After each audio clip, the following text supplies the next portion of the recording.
Dear Patriots, before the news starts, please subscribe to our patriotic channel by clicking the subscribe button. Give us a thumbs up to this video. Don't forget to leave your opinion below in the comments section. Share the news on Facebook and Twitter so your friends see it. Thank you. Newt just predicted what the great political surprise of 2018 will be. Dems are furious. Right now, Democrats are already celebrating in advance the fact that a blue wave will come crashing down on Republican President Donald Trump and his supporters, and that they will retake the House and possibly even the Senate as well in the 2018 midterm elections. These are the same people, of course, who took it for granted that Democrat Hillary Clinton would coast to victory in the 2016 election and that Democratic Senate candidates would steamroll their conservative opponents. Former House Speaker Newt Gingrich recently shared something that liberals clearly will not be happy to hear. In a very bold prediction, Gingrich stated, "The great political surprise of 2018 will be the size of the Republican victory." He went on, "After members of the elite media have spent 2 years savaging President Trump, lying about Republican legislation, and reassuring themselves that Republican defeat was inevitable, the size of the GOP victory in 2018 will be an enormous shock." Newt argued that opposition to the Republicans' tax bill will backfire on Democrats. He stated, "The American people would be positively surprised and pleased by the degree to which Republicans kept their word and actually put more money in taxpayer pockets." After 10 months of frustration from trying to repeal Obamacare, Republicans have proven they can get big things done.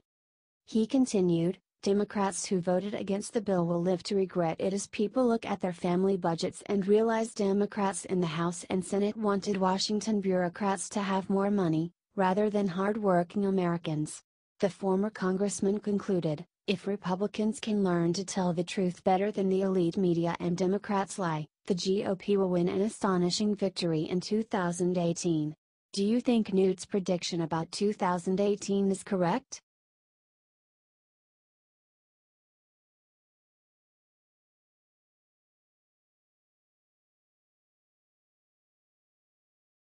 Newsweek spreads disgusting fake news about Melania Trump ruining the White House.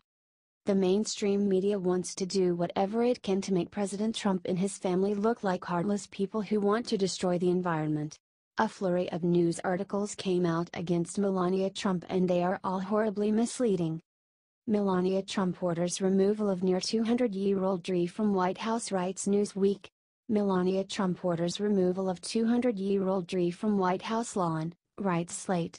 Melania Trump orders removal of 200-year-old tree, the oldest at the White House, writes All Story.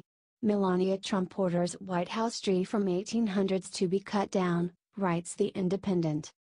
From these headlines, you would assume that Melania is just some heartless person who doesn't care about tradition and history or nature. However, the actual truth tells a much different story. The overall architecture and structure of the tree is greatly compromised and the tree is completely dependent on the artificial support. Without the extensive cabling system, the tree would have fallen years ago. Presently, and very concerning, the cabling system is failing on the east trunk, as a cable has pulled through the very thin layer of wood that remains. It is difficult to predict when and how many more will fail, writes CNN. Mrs. Trump personally reviewed the reports from the United States National Arboretum and spoke at length with her staff about exploring every option before making the decision to remove a portion of the magnolia tree. After reviewing the reports, she trusted that every effort had been made to preserve the historic tree and was concerned about the safety of visitors and members of the press who are often standing right in front of the tree during Marine One lifts, said Melania's communications director, Stephanie Grisham.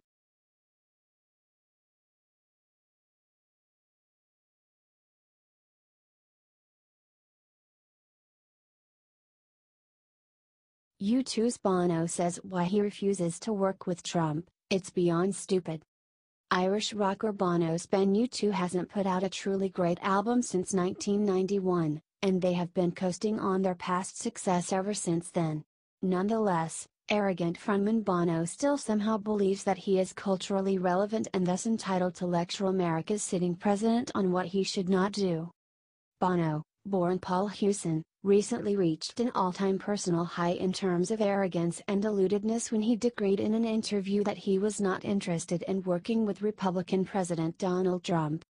Bono never stopped to think about the obvious fact that President Trump has no reason whatsoever for working with Bono, an entertainer, and certainly not devoted a single second as president to wondering whether or not Bono wants to work with him. In an interview with equally irrelevant Rolling Stone, Bono lied that President Trump did not personally intervene to stop the cost-saving measures recently applied to Penn leftist program PEPFAR, President's Emergency Plan for AIDS Relief. Said narcissistic Bono, "I realized I couldn't work with this president whether he wanted to or not, because you can't believe what he says." The singer then said that America under Trump is the bleakest era since Nixon and claimed, "It surely undermines the very idea of America. What is going on now? We know some who should know better have tried to piggyback the man's celebrity to get stuff done. They will live to regret it."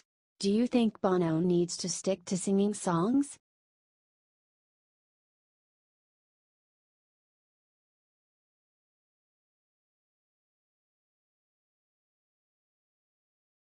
Todd Starnes crushes race-baiting Don Lemon for calling Merry Christmas a racist dog whistle. CNN's Don Lemon often attacks Trump for saying things he thinks are racist dog whistles. So what did Trump say that was offensive this time? Merry Christmas.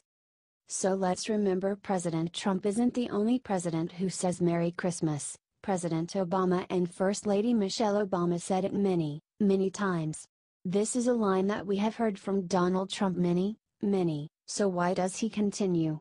This is a dog whistle to the base because no one ever stopped saying Merry Christmas, said Lemon. Fox News host David Webb and conservative radio host Todd Starnes hit back against Lemon's ridiculous claim. "You know, I forgot to bring my dog whistle. I usually have that on my radio show to blow whenever I hear that phrase," joked Webb. So let me say something about Don Lemon and, quite frankly, CNN.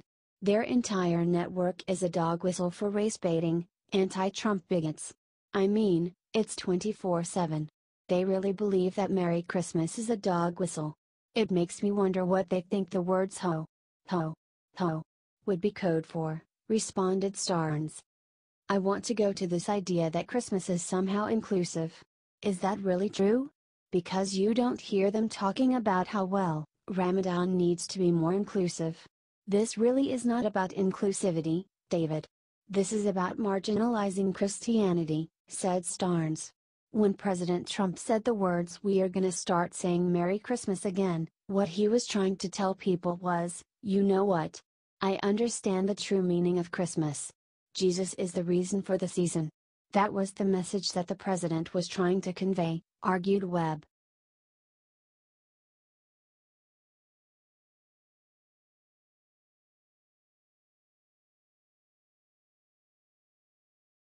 Secret Service goes after CNN for whining that a truck blocked them from secretly videotaping Trump. CNN attempted to secretly stalk and videotape President Trump playing golf. But then their view got blocked by a big white truck, causing them to immediately jump to conspiracy theories.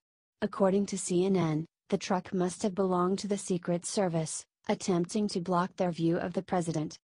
As the president completed another round at Trump International Golf Club in West Palm Beach, Florida, a large white truck obscured nearby journalists, who were positioned on public property, from getting a shot of Trump on their cameras.